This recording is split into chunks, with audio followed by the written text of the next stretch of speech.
Et ces mesures annoncées par Jean-Michel Blanquer sont-elles, oui ou non, suffisantes? N'aurait-il pas fallu aller encore plus loin? Sur ce point, les syndicats enseignants sont mitigés. Julien Gall.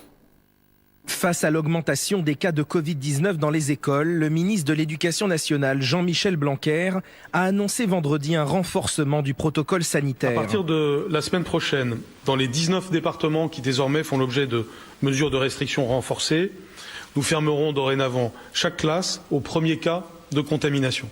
Les syndicats d'enseignants saluent ces mesures, même si, pour eux, elles ne sont pas suffisantes. Il nous semble que ça ne suffit pas. D'une part parce que, effectivement, on va vite constater que dans certains établissements scolaires, il reste très peu de classes qui peuvent fonctionner.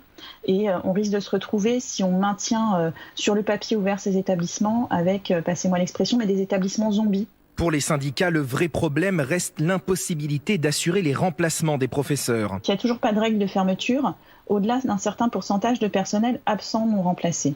Or, on constate sur le terrain qu'il y a beaucoup d'endroits où on n'arrive pas à assurer les remplacements. Certaines voix au sein de l'Éducation nationale s'élèvent pour demander la fermeture totale des écoles. Si ça apparaît comme une nécessité, et sans doute, j'imagine, avec d'autres mesures restrictives pour l'ensemble de la population, s'il faut en passer par là, il faut le préparer et l'organiser. Depuis le début de la crise sanitaire, nous on dit aux SGEN-CFDT qu'il faut préparer tous les scénarios, même les pires, même ceux qu'on n'a pas envie de se voir réaliser, pour qu'au moins les personnels de l'Éducation nationale puissent tenir un discours clair aux élèves et à leurs familles. La fermeture totale des écoles, comme cela avait été le cas lors du premier confinement, une option qu'écarte toujours l'exécutif. Emmanuel Macron la qualifie aujourd'hui de dernier recours dans les colonnes du journal du dimanche. Et pour...